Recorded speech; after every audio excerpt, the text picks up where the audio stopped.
The reading today is from the book of Ruth, chapter 3.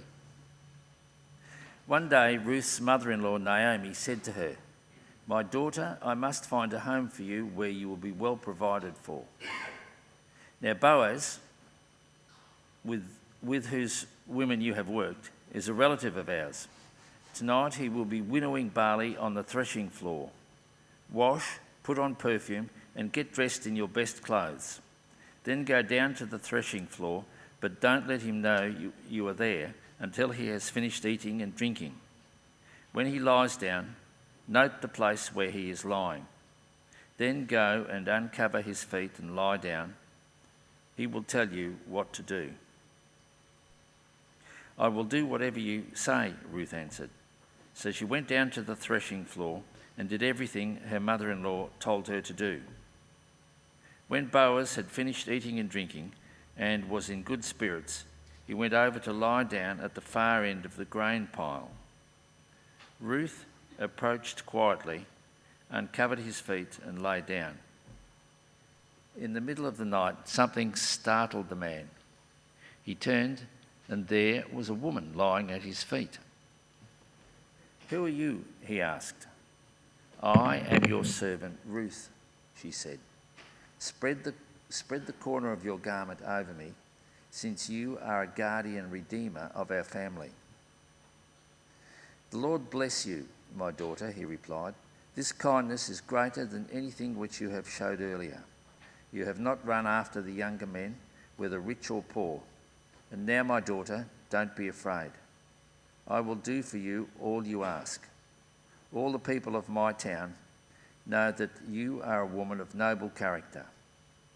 Although it is true that I am a guardian redeemer of our family, there is another who is more closely related than I. Stay here for the night, and in the morning, if he wants to do his duty as your guardian redeemer, good, let him redeem you. But if he is not willing, as surely as the Lord lives, I will do it. Lie here until morning." So she lay at his feet until the morning. He got up before anyone could be recognised. And he said, "No one must know that a woman came to the threshing floor." He also said, "Bring me the shawl that you are wearing and hold it out." When she did so, he poured into it 6 measures of barley and placed the bundle on her. Then he went back to town. When Ruth came to her mother-in-law, Naomi asked, "How did it go, my daughter?" Then she told her everything Boaz had done for her and added, "He gave me these 6 measures of barley, saying, 'Don't go back to your mother-in-law empty-handed.'" Then Naomi said, "Wait, my daughter, until you find out what happens, for the man will not rest until the matter is settled today." Hear the word of the Lord.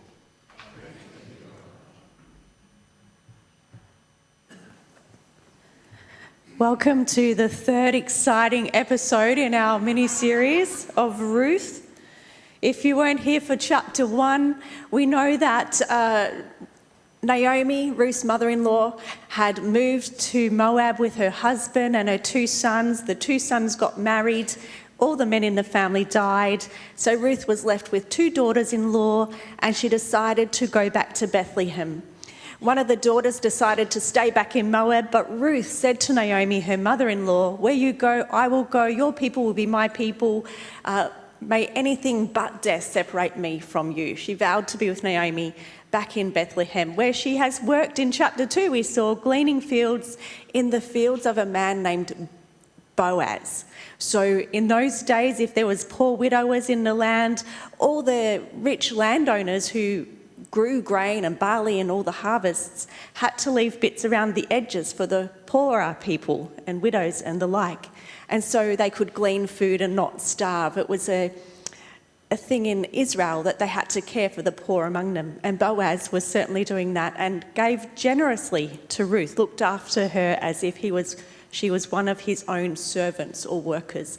So Ruth has been a wonderful daughter-in-law to Naomi.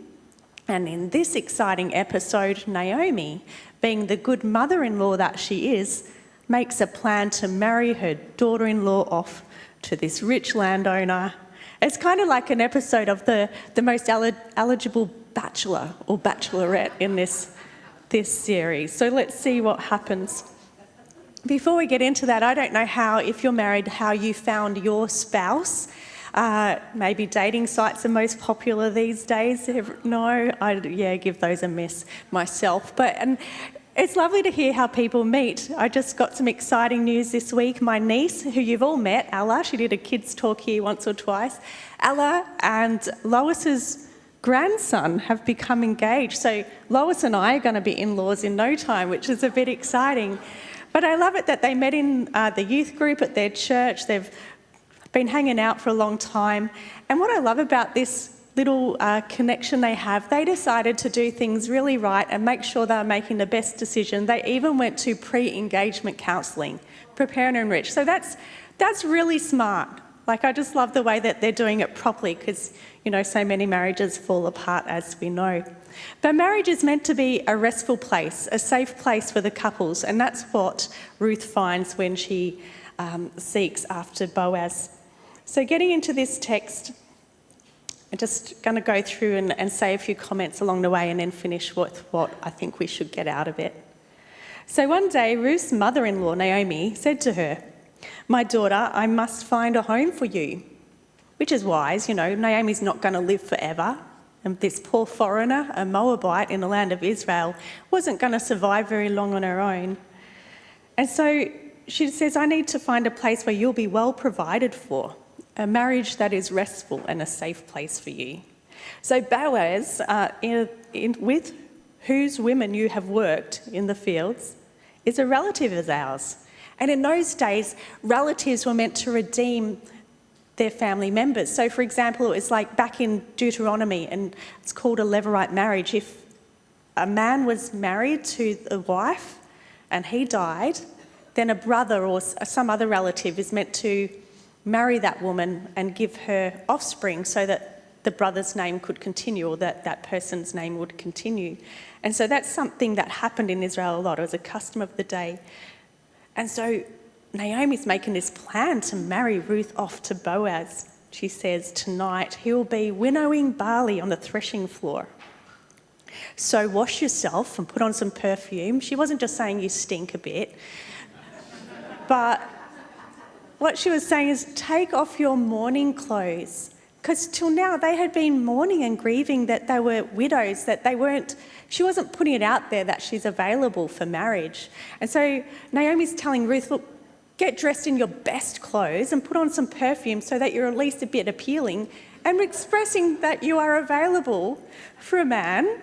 You're not just living, the widowhood. You are ready for a wonderful proposal to go down. And then she says, and then go up to the threshing floor, wait till he's finished eating and drinking, and when he lies down, note where he's lying and go over, uncover his feet, lay at his feet, and he will tell you what to do. Okay, this is pretty risky. This is a very risky plan because out at the threshing floors, that's man's business. No women usually went there, but it was known that prostitutes would go out there and meet the men, and that was, so really, Naomi telling Ruth to do this is really putting her at risk of being scandalous. We know that wasn't the intention, but it could be perceived as that, as if people saw it that way, if they saw her. So it's kind of like she's sneaking around in the dark, hoping that Boaz will treat her with respect, not as a prostitute. There's a lot that could be risked here. So why would Naomi put Ruth through that? Ruth trusts Naomi, and I think Ruth trusts Boaz. She's willing to do it. She says, "I will do what you say." She was willing to risk everything to get ongoing support and provide for her mother-in-law and herself. This is just a beautiful, humble heart. It kind of reminds me a little bit of Mary when the angel speaks to her and says, you're going to have the Son of God. And she just says, well, be it unto me as you have said. It's going to ruin her reputation. She's pregnant, she's not married yet, and all that stuff. There's a lot to risk. But in this humble spirit too, Ruth just says, I will do whatever you say. And so she went down the threshing floor and did what her mother-in-law told her to do. She waited till Boaz finished eating and drinking, and it didn't mean he got drunk. It just means he was in happy spirits. He had a few wines with dinner and lays down. He's got all these barleys in a good place. And then Ruth waits till he's asleep, creeps over, takes the blanket off his feet and lays down. So the idea is that when he woke up in the night, like he'd have cold feet and he'd wake up, which is what happened. He did. He woke up in the night a little bit startled, and then it says that he just says, notice a woman at his feet and says, who are you? But I wish we had more context. Did he say, who are you? Or did he say, oh, who are you? My good fortune. I'm sure it didn't happen every day. But the people of those days knew that what she was proposing was marriage, sort of an understanding of that custom. We haven't heard of it anywhere else in the scripture, just from the commentaries I've read. This was understood in those times. But really, he could have taken advantage of that, but he didn't, because we know Boaz already from the previous chapters. He is a good man. He's a man who is known by his kindness, his hesed, his loving kindness, the same hesed, loving kindness that Ruth showed to Naomi, Boaz also showed to Ruth. And it's a theme throughout the whole book of this loving kindness, which actually started with God back in Exodus at Mount Sinai. We first hear about this loving kindness shown by God to his people. It actually says, God says he is loyal and steadfast and kind. He will love Israel no matter what cost to himself. That's what it says in Exodus 20. And here we see in Boaz and Ruth too, they will show such loving kindness to their relatives and to those they're going to love and have a relationship with at great cost to themselves. They're willing to do it. And so when Boaz finds out it's Ruth at his feet, he says, you have even shown greater loving kindness right now than you have before. Because Ruth was probably just a very young girl still at this time. And he was a lot older, probably twice her age at least. And instead of running after a good-looking husband or one more her age or one with more money or anything that would serve her in her young years, she's shown a loving kindness to go and help redeem Naomi's family's name. And so Boaz recognises that beautiful heart in Ruth, that she's just willing to keep serving Naomi no matter what. It's not about Ruth, it's about everyone's good. And he says, the Lord bless you, my daughter. This kindness is greater than what you have shown earlier. You have not run after the younger men, whether rich or poor. And now, my daughter, don't be afraid. I will do for you what you ask. All the people in my town know you are a woman of noble character. We hear about the noble character of a woman in Proverbs 31. She's upstanding, she's well admired, she's got the respect of the people. So it's amazing, isn't it, this Moabite that usually hated by Israelites and a female and a foreigner, and just is so much respected in this town just because she lived a godly life. She chose to follow God and lived a godly life. And so she was very well respected. And then Boaz says, and while this is true, and I will redeem your family, having said all that, there is a redeemer who is more entitled to redeem you than myself. There's a closer relative.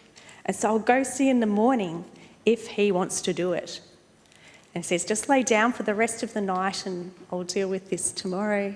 Now, I don't think they probably got much sleep. I think that would be pretty exciting. They should be thinking, am I going to marry Boaz or this other guy who I haven't met yet, or whoever he is?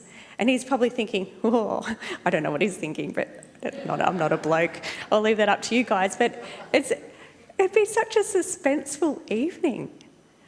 And so it's exciting, just sitting on the edge of your feet. What is going to happen? And so in the morning, not quite light yet, They wake up and Boaz says, look, you've got to leave before anyone knows you're here. We don't want you to be recognised, because if a woman was seen at the threshing floor, rumours would fly. You'd have a bad reputation. You wouldn't be that noble character that people think you are anymore. You'd be a bit of a scandal. So let's get up and get you home before anyone recognises you. But here, hold out your shawl and let me fill it with barley. And it's like, I think 6 measures, is like a huge amount, like a 20-litre paint tin full. It'd be pretty heavy. So yeah, he actually had to tie it onto her for her to carry it home. So this huge, generous gift, which we know Boaz is generous anyway. So he says, bring me your shawl that you're wearing and hold it out. And he poured 6 measures of barley and placed it on her, and she went back to town. Now, I'm just going to come back to this at the end, that when we come and lay at the feet of our Redeemer, he never lets us go empty-handed either. So I'm going to come back to that a bit later, but we'll just finish this little bit of text. When Ruth came to her mother-in-law back in town, Naomi asked, how did it go, my daughter? She could tell it went good. She could see the barley strapped on the woman. It looks promising.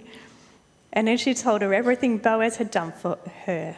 He gave me these 6 measures of barley, saying, don't go back to your mother-in-law empty-handed. And then Naomi said, wait, my daughter, until you find out what happens, for the man will not rest until the matter is settled today. So that's the end of episode 3 there, that, it leaves you hanging in suspense. What's going to happen? Will this other guy marry her? Will Boaz get to marry her? What's going to happen? I don't know. You have to come back next week to find out. But let's just lean into a little bit about that thought of, Boaz was going to be Ruth's redeemer. That's why she went to him. I want you to redeem me. I want you to restore my family. I want you to bring us the new life and the promise and the future that we can't have without someone doing that for us. And when we think about Jesus Christ, our Redeemer, and when we go to him, I don't know in your deepest, darkest, hardest times, because these were hard times for Ruth and Naomi. They were desperate times. They needed a Redeemer, or else they're going to have to sell off the land, and once that money's gone, they're going to have to sell everything. They've just got no hope apart from someone redeeming them.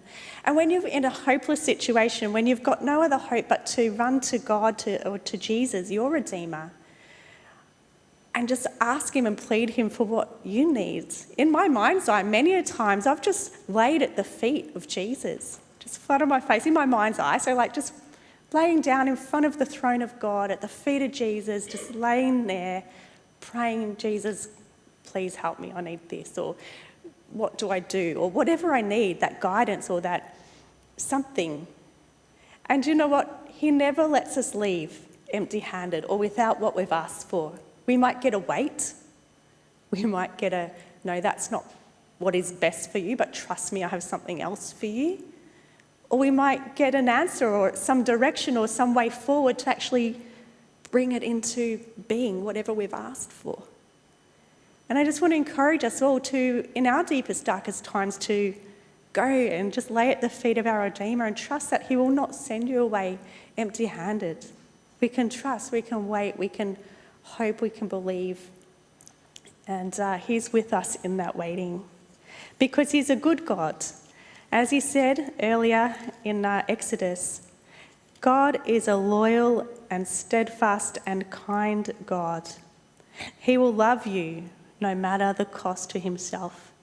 And he's proved that by sending his son to be your Redeemer in the first place. Will he not give you all else? Amen.